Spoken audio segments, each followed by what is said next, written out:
Hello students, welcome to the lecture. आज के lecture में आप सभी का स्वागत है।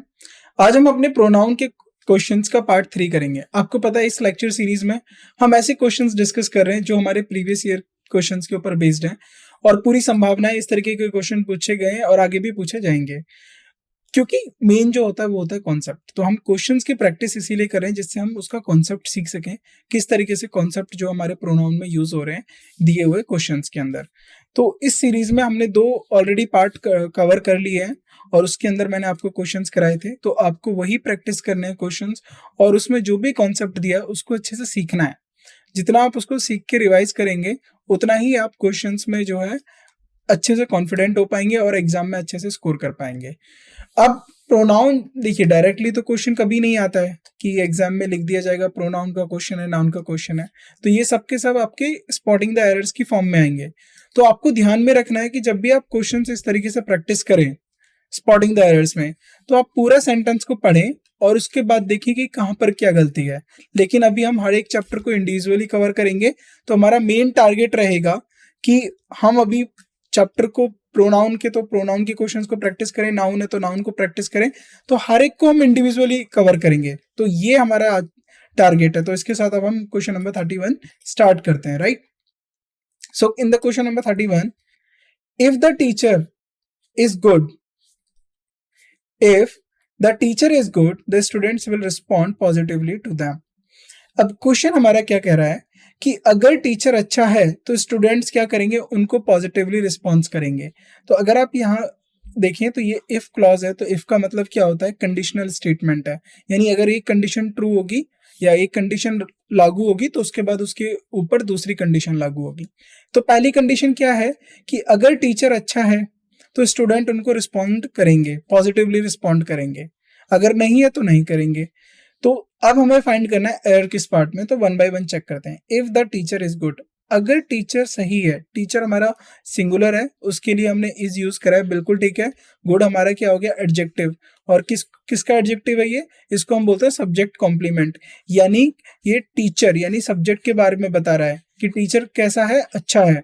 द स्टूडेंट्स, अब स्टूडेंट्स क्या है हमारा, अगेन सब्जेक्ट बन गया। इसके लिए क्या आया है, विल रिस्पॉन्ड। विल रिस्पॉन्ड, अब ये रिस्पॉन्ड पॉजिटिवली किसको करेंगे, तो पॉजिटिवली हमारा एडवर्ब है।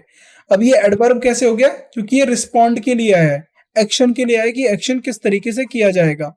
अब किसको रिस्पॉन्ड कर रहे हैं स्टूडेंट्स, स्टूडेंट्स जो है वो टीचर को रिस्पॉन्ड कर रहे हैं।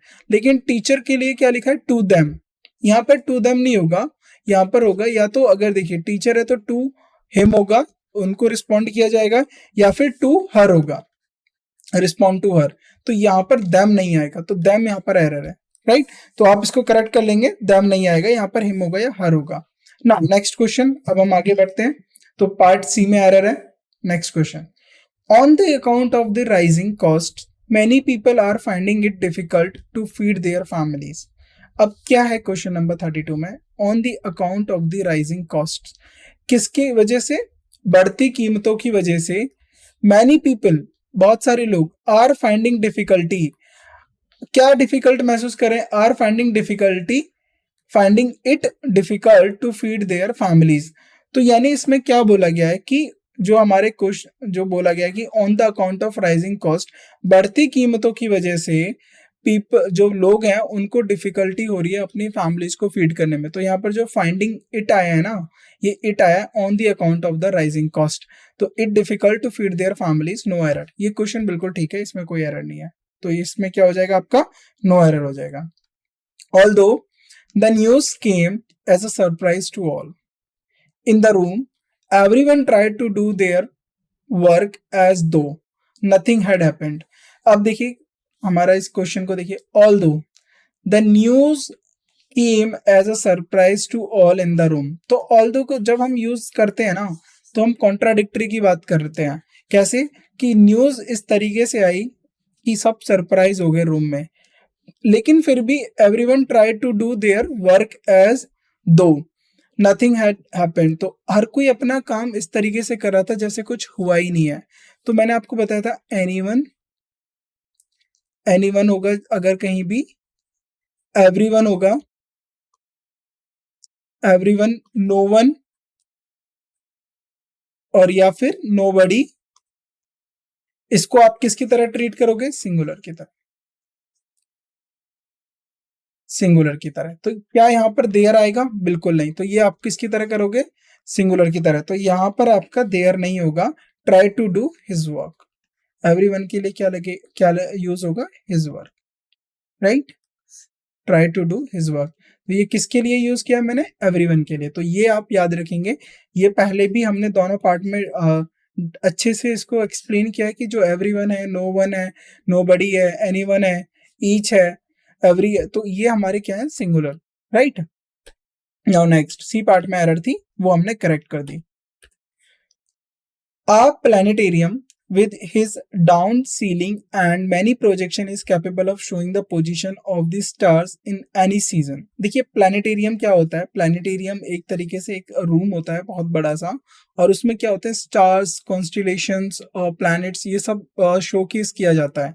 तो यहाँ उसी प्लानिटेरियम की बात हो रही है। तो आ प्लानिटेरियम विद हिज, अब देखिए हिज किसके लिए आया है? ये प्लानिटेरियम के लिए आया है।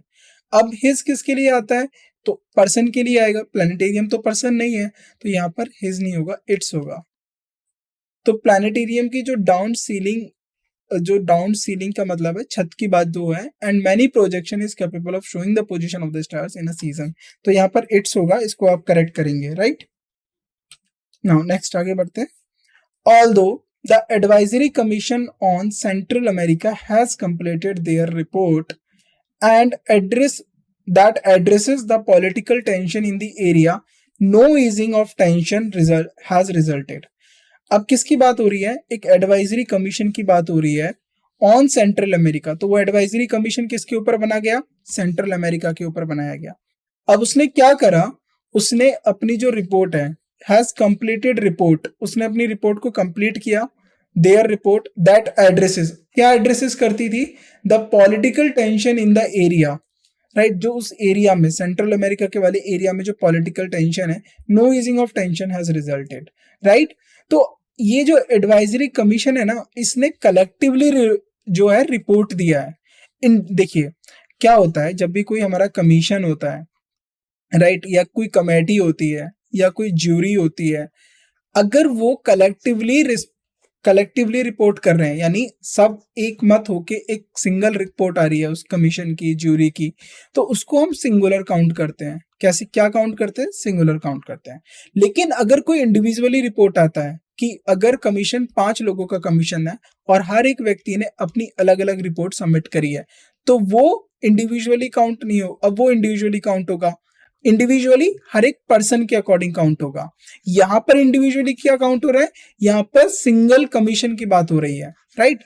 अगर आप इस तरीके से देखें, अगर पांचों के पांचों ने एक मत दी है, राइट, तो जब अगर एक मत से उन्होंने वोट किया है, तो इसका मतलब है कि वो एक सिंगल वोट है जिसको माना जाएगा, या फिर जो मेजोरिटी आई है उसको माना जाएगा। लेकिन हर किसी ने अपना मत अलग बदल दिया है, और वो हर कोई अपना जो मत है, जो अपना ओपिनियन है, वो इंडिविजुअली देना चाहता है, तब उसको हम सिंगुलर काउंट नहीं करेंगे, उसको प्लूरल काउंट करेंगे। तो लेकिन यहाँ पर एडवाइजरी कमीशन क्या है? सिंगुलर।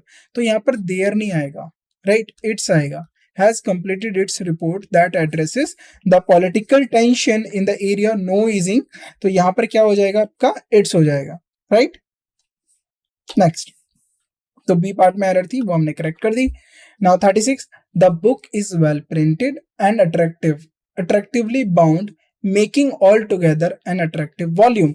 तो जो बुक है उसको वेल प्रिंटेड किया एंड अट्रैक्टिवली बाउंड, मेकिंग, अब मेकिंग किसकी है? अब मेकिंग किसकी बात करें? Making it all together. तो यहां पर आएगा मेकिंग इट ऑल टुगेदर, क्योंकि यहाँ इट इसलिए आएगा क्योंकि ये इट बुक को रेफर करेगा। Making it all together an attractive volume, तो उन सबको एक साथ मिला के एक अच्छी अट्रैक्टिव वॉल्यूम क्रिएट कर दिया है। तो सी पार्ट में एरर थी, यहाँ पर इट आ जाएगा।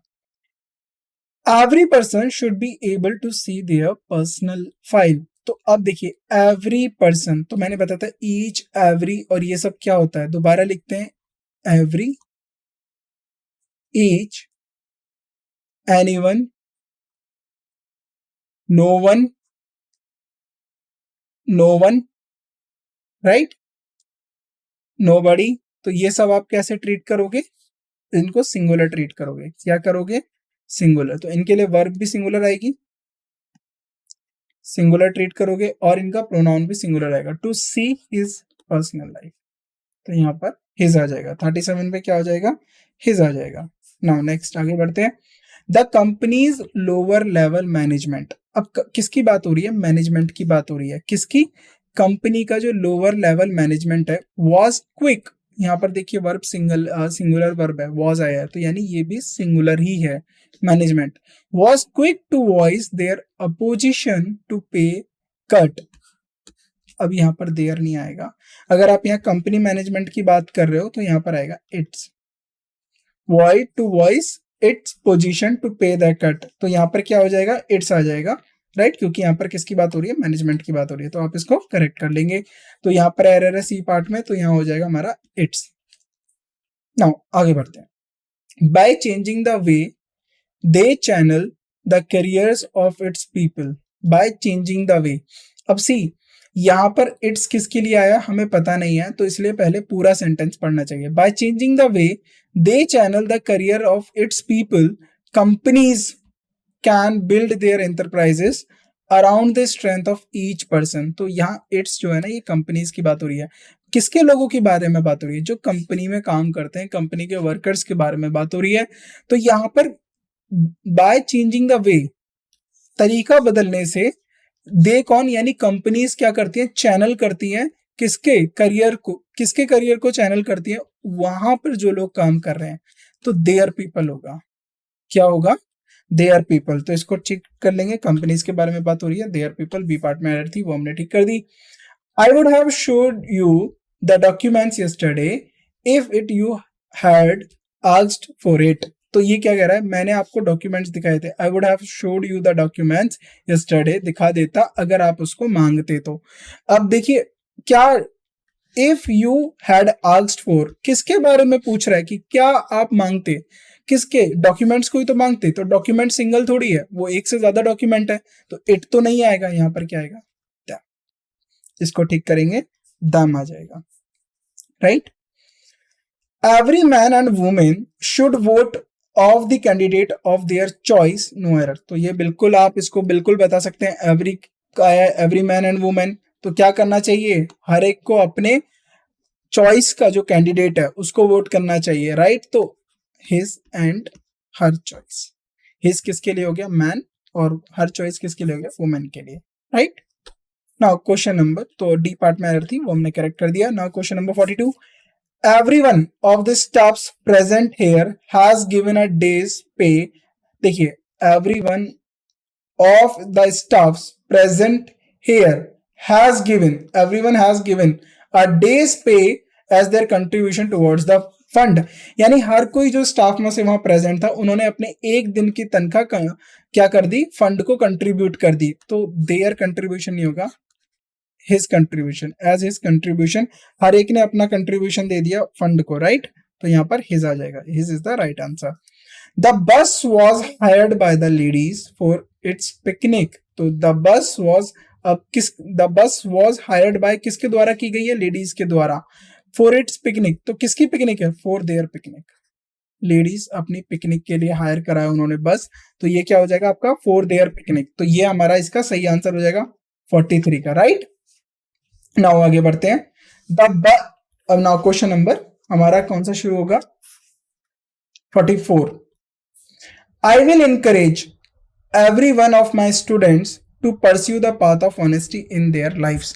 तो यहाँ टीचर बोल रहा है कि मैं अपने स्टूडेंट्स को इनकरेज करूंगा कि वो क्या पाथ करें, वो ऑनेस्टी, सच्चाई का पाथ परस्यू करें, पनी सच्चाई के पाथ पे चलें।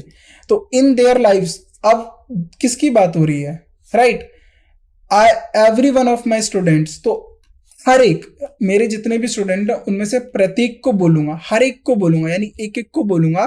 तो अगर एवरी वन आ गया तो मैंने आपको बताया था सिंगुलर है, तो यहाँ पर हिज लाइफ होगा, इन हिज लाइफ, राइट, इसको करेक्ट करेंगे, हिज लाइफ होगा। One of them forget to take their bags from the school. अब देखिए जो दैम है यानी स्टूडेंट्स की बात हो रही है, स्टूडेंट में से कोई एक जो है अपना बैग लेना भूल गया स्कूल से, तो देयर नहीं होगा, एक की बात हो रही है ना, वन, ऑफ तो ऑफ प्रीपोजिशन है, उसका ऑब्जेक्ट दैम बन गया, तो यहाँ पर किसकी बात हो रही है, वन, एक की बात हो रही है, तो हिज बैग, सी पार्ट में एरर है, उसको ठीक करेंगे। Indians every single expectation from its cricket team invariably oscillates between a cynical pessimism and all unjustified optimism। तो ये आप खुद भी फेस करते हो, हमारी टीम से एक्सपेक्टेशंस होती हैं तो ऑसिलेट करती हैं। ऑसिलेट का मतलब है वेरी करती हैं, चेंज करती हैं। लेकिन टीम किसकी है? हमारी टीम है, इंडियंस क्रिकेट टीम है। तो इंडियंस एवरी सिंगल, तो इंडियंस यानी सिंगल एक इंडियन की बात नहीं करी है, सबकी बात करी है, तो देयर क्रिकेट टीम होगा यहाँ पर, राइट? तो देयर क्रिकेट टीम होगा, तो इसको आप ठीक कर लेंगे। Now next question, everybody it must be admitted has their ups and downs. तो ये क्वेश्चन हमने इतनी बार प्रैक्टिस कर लिया है। नाउ आपको इसको आंसर पता कर देना चाहिए कि एवरीबॉडी आ गया, एवरीवन हो गया, ईच वन हो गया, नो वन हो गया, नोबडी हो गया। तो सबके लिए क्या होता है? सिंगुलर होता है। और सिंगुलर क्या होगा? सिंगुलर वर्ब भी होगा और सिंगुलर प्रोनाउन भी यूज होगा, राइट? प्रोनाउन भी होगा।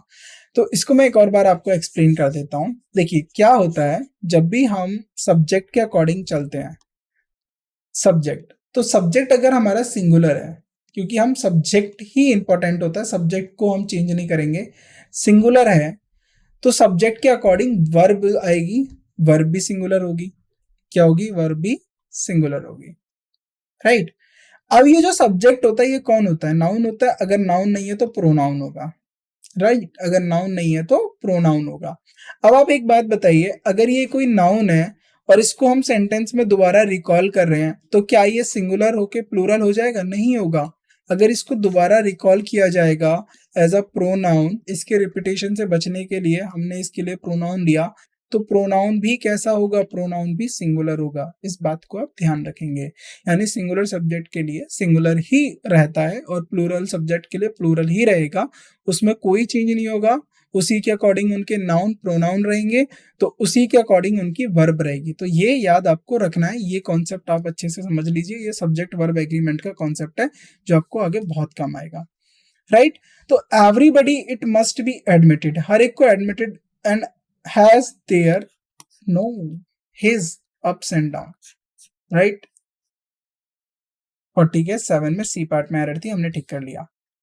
Every women in the world, हर एक, प्रत्येक महिला की बात हो रही है, fervently hopes that their child will be normal and healthy baby। तो यानी उनकी होप क्या होती है? उनका चाइल्ड क्या हो? नॉर्मल होगा और हेल्दी बेबी होगा। तो प्रत्येक महिला की होप है हर इस दुनिया के अंदर, राइट? तो यहाँ पर प्रत्येक को लेके बात करेंगे, हम सिंगली बात कर रहे हैं, तो यहाँ पर हर आएगा, her child, that her child will be normal and healthy baby. His नहीं आएगा, हिज हमेशा देख लेना, हिज किसके लिए यूज होता है? हिज मस्कुलिन है और हर हमारा क्या? फेमिनिन है। तो ये मस्कुलिन यानी आप ऐसे याद रख लीजिए मेल के लिए, और ये फेमिनिन मतलब फीमेल के लिए, राइट? तो हिज और हर में कोई गड़बड़ मत करना, यहाँ पर हर आएगा। 48 के बी पार्ट में एरर थी, वो हमने ठीक कर दिया। The last thing that the fond mother gave her son only was his blessing. तो यहाँ पर दोबारा हम आते हैं, हर किसके लिए होता है? फेमिनिन, और हिज किसके लिए होता है? मैस्कुलिन। हर क्या होगा? हर हमारा देखिए, हर ओनली सन, तो जो हर है यहाँ पर पॉजेसिव एडजेक्टिव है, तो सन हमारा क्या हो गया? नाउन हो गया, उसके ऊपर पोजेशन कौन शो कर रहा है? हर, तो हमारा ये हो गया पॉजेसिव एडजेक्टिव। तो अगर हर है तो देखिए ये शी के लिए हर आएगा, ही के लिए हिज आएगा और हिम आएगा। क्या आएगा? हिम आएगा। देखिए जो हिम होता है ना, ये प्रोनाउन होता है, पॉजेसिव प्रोनाउन, और जो हिज होता है ना, ये हमारा क्या होता है? पॉजेसिव एडजेक्टिव होता है। लेकिन अगर आप इस क्वेश्चन को ध्यान से देखें तो एक जगह हर लिखा है, एक जगह हिम लिखा है, हिज लिखा है। तो अब बात किसकी हो रही है? मदर की हो रही है, तो मदर फेमिनिन होता है, राइट? तो give hers only son was her blessing, तो वो अपनी ब्लेसिंग दे रही, राइट? दे रही थी, राइट? 49 के C, this is a strange world where each one pursues their own golden bubble and laugh at others for doing the same। तो ये बड़ा स्ट्रेंज वर्ड है, बड़ा विचित्र दुनिया है ये। क्या कि हर कोई अपना गोल्डन बबल परस्यू कर रहा है, और लेकिन दूसरों पे उसी चीज, उसी हरकत को करने से हंसते हैं। यानी जो खुद कर रहे हैं उस पे नहीं हंस रहे हैं, लेकिन वही काम कोई दूसरा कर रहा है तो उस पे हंस रहे हैं। ये सीधी सी बात है। तो इसमें एरर क्या है? एरर है, आप ध्यान से देखिए, वे देखिए, this is a strange world, यहाँ तक तो ये लाइन खत्म हो गई, this is a strange world, ये बहुत विचित्र दुनिया है, यहाँ पर ये खत्म हो गया। वेयर ईच वन, नाउ एक नया सब्जेक्ट आया, ईच वन परस्यूज, देखिए परस्यूज, अब ये जो होता है ना परस्यू वर्ब होती है, अब उसका सिंगुलर फॉर्म हो गया परस्यूज, तो परस्यूज इसका सिंगुलर फॉर्म हो गया, तो यानी ये वर्ब हमारी सिंगुलर है, अगर वर्ब सिंगुलर है तो सब्जेक्ट भी सिंगुलर ही रहा होगा, बिल्कुल, ईच, एवरी, ये सब हमारे सिंगुलर होते हैं, तो ये भी सिंगुलर है, ये भी सिंगुलर है, लेकिन इसके लिए जो ये प्रोनाउन आ रहा है, राइट, ईच वन के लिए जो प्रोनाउन आ रहा है ये देयर है, तो ये प्रोनाउन क्या है? ये प्लूरल है, तो यहाँ पर देयर नहीं होगा, यहाँ पर होगा his own golden bubble and laughs at others for doing the same. Laughs, ये भी देखिए ये सिंगुलर वर्ब है, तो इस तरीके से आप इसको चेक कर सकते हैं। Now question number 51, considerable encouragement for the scheme has been received from the Bengal Chamber of Commerce which has promised their full support।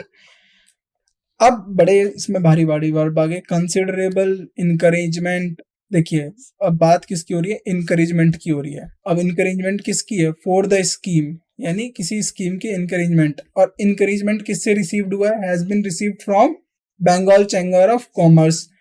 अब यहां पर हमने दोबारा बंगाल चैम्बर ऑफ कॉमर्स की बात करी है, विच हैज प्रोमिस्ड, किसने प्रोमिस्ड किया अपना फुल सपोर्ट देने के लिए? इनकरेजमेंट ने तो नहीं किया होगा, बंगाल चैम्बर ऑफ कॉमर्स ने किया है। और ये देखिए बंगाल चैम्बर ऑफ कॉमर्स जो है ना, ये एक एसोसिएशन का नाम है, राइट, ये इंडिविजुअली नाम है, ये इंडिविजुअली काम कर रहा है, तो इसके लिए इसको सिंगुलर हम ट्रीट करेंगे, यहाँ पर इट्स सपोर्ट आएगा, तो ये एसोसिएशन का नाम है, तो यहाँ पर क्या हो जाएगा? It's support, it's full support. C part में एरर थी, हमने ठीक कर दिया। Nobody in their senses would have acted so, तो नोबडी दोबारा, अब आप इसको इतनी बार बता चुके हैं, आपको एरर देखते ही बंद आना चाहिए। Nobody in his senses would have acted so, right. Many customers have complained because his goods were inferior in quality। inferior का मतलब होता है low in quality, अच्छे नहीं है, तो मैं बहुत सारे कस्टमर्स ने क्या करा? कंप्लेन किया, क्योंकि उसके जो गुड्स थे वो inferior in quality थे। तो अब आप देखिए यहाँ पर many of customers have complained because his goods, right। अब क्या हो रहा है? बहुत सारे कस्टमर ने कंप्लेन किया, राइट, क्या कंप्लेन किया? जो उसके गुड्स थे, राइट, उसके जो गुड्स थे, because his goods were inferior in quality. देखिए many customers have complain because their goods. अब यहां पर जरा समझिए, अगर आप इसको इस तरीके से क्वेश्चन को समझेंगे कि जो बहुत सारे कस्टमर्स थे उन्होंने कंप्लेन करा, सी एक शॉपिंग मॉल से, इसको थोड़ा सा आपको डाउट से दूर करते हैं, एक मॉल से मान लीजिए एक पर्टिकुलर शॉप से, मॉल के अंदर या शॉप के अंदर 50 लोग कुछ आइटम लेके गए या फिर कुछ वस्तु लेके गए, उन्होंने कंप्लेन किया कि जो आपकी वस्तु है ना वो खराब है, यानी जो आपने जो माल बेचा है वो लो इन क्वालिटी है। लेकिन ये तब होता है जब हम बोलते कि योर आइटम, और अगर थर्ड पर्सन की बात करते तो his items, his goods were inferior in quality. But अगर आप यहाँ पर देखो तो यहाँ पर जो हिज की लेकर बात हुई है ना, ये हमें नहीं पता किस थर्ड पर्सन के बारे में बात करा है। अगर इस कॉन्टेक्स्ट में इस क्वेश्चन को देखेंगे तो हमें पता है कि बहुत सारे कस्टमर्स ने कंप्लेंट किया है क्योंकि उसके गुड्स इंफीरियर इन क्वालिटी थे। एक तो ये हो सकता है कॉन्टेक्स्ट, और ये हो सकता है कि उनके गुड्स, जो कस्टमर्स ने गुड्स खरीदे वो लो इन क्वालिटी थे, इसलिए उन्होंने कंप्लेन करा। तो अगर हम इस सेकंड वाले पार्ट को देखें तो यहाँ पर हिज नहीं आएगा, देयर गुड्स आएगा, क्योंकि उनके जो गुड्स हैं वो इंफीरियर इन क्वालिटी हैं। तो अगर थर्ड पर्सन मेंशन होता तो यहाँ पर हिज भी ठीक हो जाता, लेकिन थर्ड पर्सन मेंशन नहीं है तो हमें देयर करना पड़ेगा। The bank's staff is opposed to the takeover because they are convinced that they will lose their jobs। अब देखिए बैंक स्टाफ, जो बैंक का जो स्टाफ था, is opposed to the takeover, उसने क्या करा? टेक ओवर को अपोज किया, right, because they are convinced. अब जरा यहां ध्यान से देखो, दे किसके लिए यूज हुआ है? बैंक स्टाफ के लिए यूज हुआ है, right. Are convinced, are verb किसके लिए हुई है? दे के लिए यूज हुई है, क्योंकि दे प्लूरल है। Are convinced that, they again कौन? बैंक स्टाफ क्या करेंगे, वो अपनी जॉब खो देंगे। अगेन देयर, यानी ये प्लूरल, ये प्लूरल, ये प्लूरल, और ये सब इंडिकेट कर रहे हैं बैंक स्टाफ को, तो बैंक स्टाफ प्लूरल होना चाहिए, लेकिन यहाँ पर क्या लगा हुआ है, इज हमारा सिंगुलर होता है तो यहाँ पर आएगा आर। सी, अगर देखा जाए तो ये वर्ब का क्वेश्चन है, लेकिन अगर इसको आप हिंट देखोगे तो आपको यहाँ प्रोनाउन दे मिल गया, दे मिल गया, देयर मिल गया, राइट, पॉजेसिव आपका एडजेक्टिव मिल गया, तो यहाँ से आपको हिंट मिल गया और इसलिए आपने इसको काट के आर ठीक करेंगे, right. Now next, A part में एरर थी वो हमने ठीक कर दी। Now next, the chairman of all large public sector banks meet किससे मिले, वो meet with senior RBI officials to give its suggestion about implementing the new policy. तो यानी जो चेयरमैन थे of all large public sector banks, जितने भी public sector banks हैं उनके जो चेयरमैन हैं, अब एक बैंक नहीं है, बहुत सारे बैंक हैं, अब चेयरमैन की बात करी गई है, राइट। तो यहाँ पर क्या बात हो रही है, MEN मैन, यानी अकेला नहीं है, बहुत सारे हैं। तो MEN मैन मतलब होता है सिंगल, एक आदमी, और MEN का मतलब होता है बहुत सारे आदमी, राइट, मैनी मैन, इस तरीके से आप याद रखेंगे। तो पब्लिक सेक्टर के वो किससे मिले, आरबीआई ऑफिशियल से मिले। क्या उन्होंने अपने सजेशन दिए न्यू पॉलिसी के इम्प्लीमेंटेशन को लेके, तो यहाँ पर इट्स नहीं आएगा, their suggestion, to give their suggestion about implementing the new policy. तो न्यू पॉलिसी के इम्प्लीमेंटेशन को लेके उन्होंने क्या दिया, अपने सजेशन दिए, राइट। तो ये हमारा सी पार्ट में एरर था, हमने ठीक कर लिया। नाउ लास्ट क्वेश्चन, हमारे पार्ट 3 का लास्ट क्वेश्चन है ये, इसको डिस्कस करते हैं। और जो भी आपने क्वेश्चंस किए उनकी अच्छे से आप प्रैक्टिस करिए, राइट। जितना ज्यादा आप प्रैक्टिस करेंगे इजीली आपको क्वेश्चंस दिख जाएंगे। Neither Ravi nor his mother, तो बात हो रही है neither Ravi nor his brother, ना ही रवि और ना ही उसका भाई, ना तो रवि और ना ही उसका भाई is willing to shoulder the responsibility on caring of. Willing to shoulder का मतलब क्या होता है, विलिंग टू शोल्डर का मतलब होता है जिम्मेदारी उठाना, राइट। अब किसकी जिम्मेदारी उठाने की बात हो रही है, ऑफ केयरिंग, केयर करना, किसके, अपने ओल्ड पेरेंट्स की। तो रवि ने भी मना कर दिया अपने ओल्ड पेरेंट्स की जिम्मेदारी उठाने से, उसके भाई ने भी मना कर दिया। अब देखिए यहाँ पर, अब हमें इसमें एरर निकालनी है, राइट। रवि और उसके भाई से हम बाद में बात करेंगे, पहले हमें एरर निकालनी है। तो एरर क्या है, बात हो रही है रवि की और उसके भाई की, और पेरेंट्स के हैं दोनों के पेरेंट्स, तो देयर ओल्ड पेरेंट्स तो ठीक होना चाहिए। इसमें गलत क्या है, गलत है जब भी हम नाइदर रवि और नॉर हिज ब्रदर की बात कर रहे हैं ना, तो हम इसको लेके, सब्जेक्ट को लेके चलेंगे। और कैसे, इज विलिंग, अगर ये हमारा सिंगुलर नहीं होता तो आर विलिंग लिखते हैं, लेकिन नाइदर और नॉर के साथ जब हम लिखते हैं तो हम सिंगुलर लिखते हैं, तो इज विलिंग होगा। तो यहाँ पर ऑफ केयरिंग फॉर नहीं होगा, हिज ओल्ड पेरेंट्स। तो राइट, सी पार्ट में एरर थी वो हमने ठीक कर दी। तो इस तरीके से क्वेश्चंस जो है वो आपके एग्जाम में पूछे जाएंगे, और मोर प्रोबेबली आप आंसर आसानी से कर देंगे। प्रोनाउन इजी टॉपिक है, प्रोनाउन की सारी जो डिपेंडेंसी होती है वो नाउन पे होती है। अगर आप नाउन ही पहचान के सिंगुलर है प्लूरल है तो खत्म, प्रोनाउन तो खत्म। अब जैसा नाउन होगा वैसा प्रोनाउन होगा। अब जहां पर जो काम नाउन कर रहा होगा वो काम प्रोनाउन करेगा। इतना ही तो फर्क है कि नाउन के रिपीटेशन को खत्म करने के लिए हम प्रोनाउन लेके आए, यही तो है। पॉजेसिव प्रोनाउन क्या होता है और पॉजेसिव एडजेक्टिव क्या होता है, ये डिफरेंस आपको याद रखना है, राइट। तो जब भी पॉजेसिव एडजेक्टिव होगा, देखिए पॉजेसिव एडजेक्टिव होगा उसके साथ कोई ना कोई नाउन होगा, लेकिन पॉजेसिव प्रोनाउन के साथ कोई नाउन नहीं होता है। क्यों नहीं होता है नाउन, क्योंकि प्रोनाउन लाया है इसीलिए कि नाउन के रिपीटेशन से बचा जा सके। तो ये छोटी छोटी बातों को आपको ध्यान में रखना है क्वेश्चन करते टाइम, और क्वेश्चन इतने ज्यादा मुश्किल नहीं होते हैं, आप इजीली क्वेश्चंस बना पाएंगे और इतना डिफिकल्टी नहीं आती है। स्पॉटिंग द एरर्स में मेन होता है आपने किस कॉन्सेप्ट को कितना काम किया, उसके ऊपर कितनी एक्सरसाइज सॉल्व की, उसको कितना याद रखे और उसको प्रैक्टिस कितना किया। तो सारी कहानी प्रैक्टिस की, आपको प्रैक्टिस ज्यादा से ज्यादा करना है, इजीली आपके क्वेश्चंस बन जाएंगे। तो आज की क्लास को हम यही एंड करते हैं। Thank you.